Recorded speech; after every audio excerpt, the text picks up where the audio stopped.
नमस्कार दोस्तों, राधे राधे, हरे कृष्णा। मैं तुषार ठाकुर आप लोगों का स्वागत करता हूं अपने चैनल पर। तो सबसे पहले तो मैं जो है आपसे क्षमा प्रार्थना मांगूंगा, क्योंकि जैसा कि मैंने लास्ट वीडियो में आपको कहा था कि आपको हमारे चैनल पे दुर्गा सप्तशती सुबह 7 बजे और शाम को 7 बजे मेरे द्वारा सुनने को मिला करेगी। लेकिन आज पहले नवरात्रि के दिन ही आपको जो है दुर्गा सप्तशती का अध्याय 1 आपको 12 बजे मिला, बिकॉज मेरे को एडिटिंग करते हुए काफी टेक्निकल इश्यूज फेस करने पड़े थे। और एडिटिंग मैंने कैसे ना कैसे करके पूरी कर भी दी थी वीडियोस की, दुर्गा सप्तशती के अध्याय की पहले की। लेकिन जब मैंने उसे शेड्यूल्ड करा पोस्ट करते हुए, तो मुझे प्रॉब्लम ये फेस करनी पड़ी थी कि उसमें आ रहा था सेव करने के बाद सब टेक्निकल इश्यूज एरर।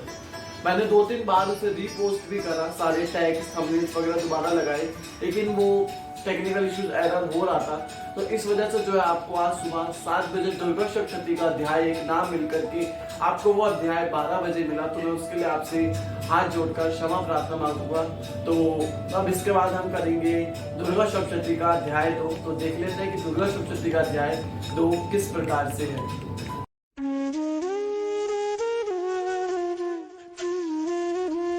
सब्सक्राइब करें मेरे इस चैनल को और इस बेल आइकन को दबाएं ताकि हर वीडियो की नोटिफिकेशन आप तक सबसे पहले पहुंचे।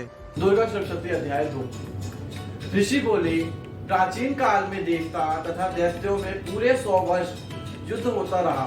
उस समय दैत्यों का स्वामी महिषासुर था एवं देवताओं का इंद्र था। उस संग्राम में देवताओं की सेना महाबली दैत्यों से हार गई। तभी सभी देवता को जीतकर महिषासुर इंद्र बन बैठा। हार कर सभी देवता ब्रह्मा जी ने अग्रीण बनाकर रह गए जहाँ विष्णु तथा शंकर विराजमान रहते थे। वहां पर देवता ने महिषासुर के सभी उपद्रव एवं अपने प्रभाव आदि का पूरा वृतांत कहा सुनाया। उन्होंने कहा, महिषासुर ने तो सूर्य, अग्नि, पवन, चंद्रमा तथा यम, वरुण इस प्रकार अन्य सभी देवताओं के अधिकार छीन लिए स्वयं ही सबका अधिष्ठा बन बैठा है। उन सभी देवताओं को स्वर्ग से निकाल दिया जाए। महिषासुर महादुरात्मा देवता पृथ्वी पर मृत्यु की भांति विचार कर रहा था। हे प्रभु, अब हम आपकी पृथ्वी पर मृत्यु की भांति विचार कर रहे हैं। हे प्रभु, अब हम आपकी शरण में आए हैं। उसके वध का कोई उपाय बतलाइए। इस प्रकार मधुसूदन तथा महादेव जी ने देवताओं के वचन सुनकर उनकी क्रोध से बहुत तन गई। तब भगवान विष्णु के मुख से एक महान तेज प्रकट हुआ। इसी प्रकार ब्रह्मा तथा शंकर के मुख से भी तेज प्रकट हुआ। दूसरे इंद्र आदि देवताओं के शरीर से भी महान तेज प्रकट हो आया। सभी तेज मिलकर एक हो गया। वह तेज पुंज इतना उग्र था जैसे कि जलता हुआ पहाड़ हो। देवताओं ने देखा कि उसकी ज्वालाएं सभी दिशाओं में फैल रही हैं। जब वह एक हुआ तो नारी के रूप में आ गया। उसके प्रकाश से तीनों लोग भर गए। महादेव जी के तेज से उसका मुख प्रकट हुआ। यम के तेज से उसके केश हुए। विष्णु के तेज से उस देवती की भुजाएं हुई। चंद्रमा से दोनों स्तन, इंद्र के तेज से उसकी कटी प्रदेश, वरुण के तेज से जंघा का ऊर्ध्व स्थल, पृथ्वी के तेज से नृतंबों का प्रादुर्भाव हुआ। ब्रह्मा के तेज से दोनों चरण, सूर्य के तेज से चरणों की उंगलियां, वसुओं के तेज से हाथों की उंगलियां, कुबेर के तेज से नासिका एवं अभाव हुआ। इसके दांत प्रजापति के तेज से प्रकट हुए। अग्नि के तेज से 3 नेत्र हुए। दोनों संध्याओं के तेज से दोनों भौ, वायु के तेज से दोनों कान उत्पन्न हुए। इसी प्रकार दूसरे देवगणों के तेज रूप भगवती का प्रादुर्भाव हुआ। तब समस्त देवताओं के तेज पुंज से प्रकट हुई देवी जी को देखकर महिषासुर से पीड़ित सभी देवता प्रसन्न हुए। महादेव जी ने उस देवी को अपने शूल से शूल निकाल कर दे दिए। श्री विष्णु ने अपने सुदर्शन चक्र से चक्र प्रकट करके दे दिया। वरुण ने शंख तथा अग्नि ने उसे ही शक्ति दे दी। मारुत ने धनुष दिया। बाणों से भरपूर 2 तरकस के दिए। देवराज इंद्र ने अपने व्रज से व्रज पैदा कर दिए। फिर क्षेत्र नेत्र इंद्र ने एरावत हाथी से घटा दिया। यमराज ने काल दंड से दंड दिया। सागरपति ने रुद्राक्ष माला अर्पित की, ब्रह्मा ने कमंडल अर्पण किया, सूर्य ने भगवती के सभी रोमकूपों में अपनी किरणें प्रदान करी, काल ने तलवार तथा उत्तम ढाल अर्पण की, क्षीर सागर ने हार, कभी न पुराने न होने वाले 2 वस्त्र भेंट किए। इसी प्रकार चूड़ामणि, दिव्य कुंडल तथा 2 कड़े भी भेंट किए थे। चमकता हुआ आंध्र चंद्र, सभी भुजाओं के लिए बाजूबंद, चरणों के लिए नुपुर, कंठ के लिए सर्वोत्तम कंठूला भेंट किया। इस प्रकार सब उंगलियां के लिए रतन जड़ित मुद्रिकाएं प्रदान करी। विश्वकर्मा ने निर्मल परशु भेंट किया और उनके रूप वालों अस्त्र शस्त्र, अभेद कवच, मस्तक तथा गले में धारण करने के योग्य कभी न कुम्हाने वाले कमलों की माला दी। जल्दी ने उस बहुत सुंदर कमाल दिया। हिमाचल ने वाहन के लिए सिंह, हवा और भी उनके प्रकार के रतन भेंट किए। कुबेर ने सुरापूर्ण पात दिया। सभी नागों के स्वामी शेष जी ने महामणियों ने सुसे सुभोजित नाग हार दिए। जो शेष जी इस पृथ्वी को धारण किए हैं, उस प्रकार दूसरे देवताओं ने भी भूषण तथा आयुधियों के द्वारा देव जी का सत्कार किया। तब तो भगवती ने अट्ठास करके ऊंचे स्वर से गरजने की, उसके भयानक नाद से सारा आकाश भर गया।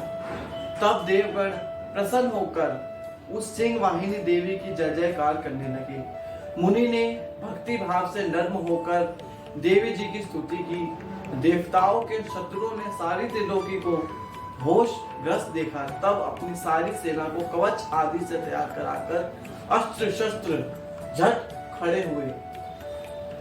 महिषासुर क्रोध में आकर बोला, अरे ये क्या हो रहा है। इतनी कहकर सभी देवते के साथ घिरकर उस सिंहनाद की ओर भागा। वह जाकर उसने तीनों लोगों को अपने तेजों से प्रकाशित करती हुई देवी को देखा। उस देवी के चरणों के भार से पड़ती जा रही थी। माथे की किरीट से मुकुट से आकाश पर रेखाएं पड़ती जा रही थी। उसके धनुष के टंकार से 7 पाताल पहुंच गए थे। उन देवी जी के साथ उन दैत्यों का युद्ध आरंभ हुआ। नाना प्रकार के अस्त्र शस्त्रों का पहाड़ करने लगे। उनसे सभी दिशाएं भर गईं। महिषासुर का सेनापति उस समय चिक्षुर नामक का महान एक दैत्य था। देव जी के साथ उसी का युद्ध होने लगा। इसी प्रकार अन्य सभी दैत्यों को तथा चतुर्गणित सेना को साथ लेकर चामर भी युद्ध करने लगा। 7,000 रथियों को साथ लेकर उदक महादैत्य भी युद्ध में प्रवेश हो गया। महामुनि दैत्य 1 करोड़ रथियों को साथ लेकर लड़ पड़ा।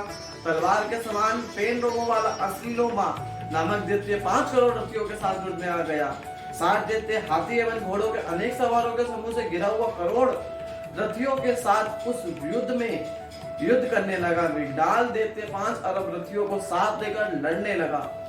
तभी 1000 महादैत्यों रथ हाथी घोड़ों से घिरे हुए रथियों को साथ लेकर देवी जी के साथ युद्ध करने लगा। उस रंगान में स्वयं महिषासुर भी रथों, हाथी एवं अश्वों की सेनाओं से घिरा हुआ खड़ा था। तोमर, भिंदपाल, शक्तियां, मुसुल, पुरुष, पटिश, खंग आदि शस्त्रों से युद्ध में देवी के साथ युद्ध करने लगे। कुछ दैत्यों ने देव जी पर शक्तियां छोड़ और दूसरों ने 5 फेंकी। तब उस चंडिका देवी ने उन्हें अस्त्र शस्त्र की वर्षा करके तोड़ डाला। इधर देवी जी का वाहन सिंह भी क्रोध में आ गया। अपने गर्दन के बाद हिलाता हुआ दैत्यों की सेना में इस प्रकार घूमने लगा जैसे कि वन में अग्नि फैलती जा रही है। उस युद्ध भूमि में युद्ध करती हुई अंबिका ने जितने ही अश्वंश छोड़े वही फट सैकड़ों हजार घोड़ों के रूप में पराजित हो गए। प्रकट होकर उन गणों के रंग, खंग, विधिपाल, पिटिश आदि शस्त्रों से युद्ध आरंभ कर दिया। देवी जी ने शक्ति से वृद्ध पाकर वह गण दैत्यों का नाश करने लगे। साथ में दूसरे गणों नगाड़े, शंख आदि बजाने लगे। वहां इतनी प्रसन्न देने वाले उस युद्ध के उत्साह में कुछ एक ना मृदंग बजाए। तब देवी जी ने त्रिशूल, गदा और शक्तियों की वर्षा से, तलवार आदि शंखों से सैकड़ों महान असुर मार डाले। दूसरे कितने भी एक दैत्य को घंटा भद्र नाद से मूर्छित करके मार गिराया। मरे दैत्यों को पाश में बांधकर पृथ्वी पर घसीट डाला। कितने तो गधा की चोट से घायल होकर पृथ्वी पर सो गए। मुसलों के पहाड़ से कई एक रुचिर वमन करने लगे एवं कई एक शूल द्वारा वृक्षस्थल पर जाने पर पृथ्वी पर पड़ पड़े। कितने एक देते बाणों की वर्षा द्वारा युद्ध भूमि में कट गिरे।